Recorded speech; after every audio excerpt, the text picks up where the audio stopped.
Welcome. My name is William J. Rothwell, and today I'd like to talk to you about high performance coaching. Now, we know the term coaching has become very popular in management circles in recent years. Unfortunately, a lot of managers have not had formal training on coaching. At the same time, there's more than one philosophy about coaching. On the one hand, we have, on one end of the continuum, we have non-directive coaching.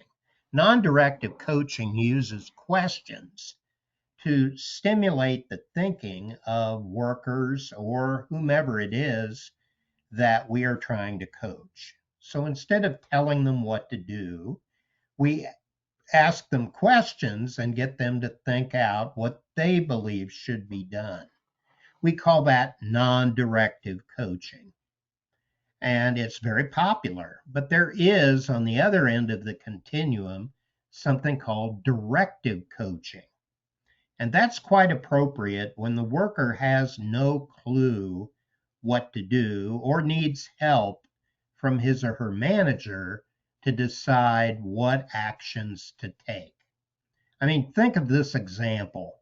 You're leading a performance management review, an annual review of a worker, and he or she has had job performance problems. But he or she honestly doesn't know how to solve those problems. So at that point, the manager needs to step in and play directive coach, what we call performance coach. And the process of doing that is performance coaching. So I'd like to briefly go through with you the steps described at greater length in my book with Behnam Bakshande on that topic, High Performance Coaching for Managers. And it's a 10-step process. So the first step is to ask the question, the manager does this, what is happening? What is the situation? The second step, the second question is, what should be happening? So then the third step is, what is the measurable difference, the gap between those first two questions? What's happening and what should be happening? Example, the company has a production rule. Each worker is to produce 5 widgets per day on the assembly line. The worker you're reviewing has done an average of 3 widgets a day on the assembly line. So clearly, in answer to question 3, the gap would be 2 widgets a day. We could even put a dollar figure on what that performance gap is costing the company. So that's the third question. What's the measurable difference between what is and what should be? The fourth question is, how important is the gap? So importance is a very subjective thing.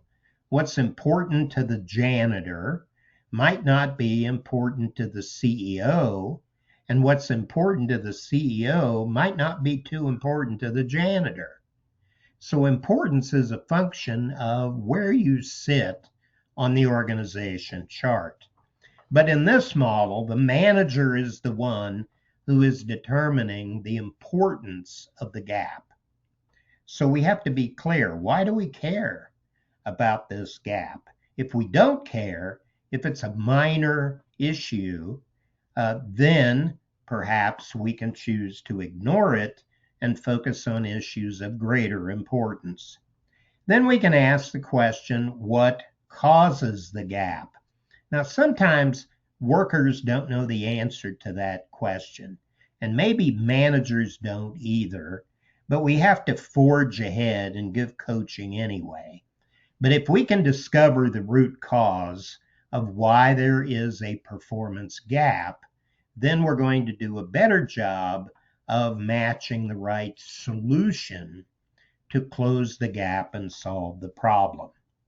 After we've generated a list of possible causes and tried to narrow it down to the most likely candidates, then we asked the question, how many ways can the gap be closed? Now, that sometimes managers think of training as the very first answer to gap closing strategies. Unfortunately, training is an expensive venture, and research shows that training is only appropriate to solve about 10% of organizational problems. The other 90% need to be solved by management action. What do we mean by management action?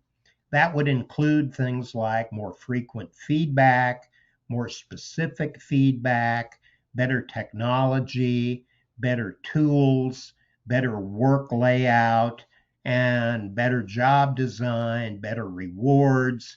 There are many, many possible solutions to solve a problem and close a performance gap. So then we can ask, what's the best way of all the ways we can brainstorm that we could help close the gap by addressing root cause? What is the best way, fastest, cheapest, and likely most effective way? Once we've asked that question and answered it, then we have to think forward. If we implement a certain solution, will there be negative side effects from that? Medical doctors are very familiar with this. Let's say you got a headache and your doctor prescribes aspirin. Well, aspirin will probably cure the headache, but it may create stomach upset. So a solution to one problem can sometimes create new problems. So when we think of a solution, we also have to think forward. Like a good chess player thinks of many moves ahead, the manager should be thinking, if we implement a certain solution, what will be the likely negative consequences, and to what extent can we avoid those consequences? And then there's just two final steps in this performance coaching model. One of those is, how can the solution be implemented? That's simple. We work with the worker in order to make sure that he or she implements the solution that he or she and the manager have agreed upon. And then finally, how can we evaluate success? Well, if the gap keeps recurring, then we know the problem has not been solved. So we may have to loop back to the beginning and begin to use this performance coaching model a second time. Hopefully we can avoid that if we do a good job on the first round of using high performance coaching for managers. We should be able to avoid repeated need for work with the same problem. Thank you for listening today. If you enjoyed this video, please hit the like button and subscribe to my channel. Thank you very much.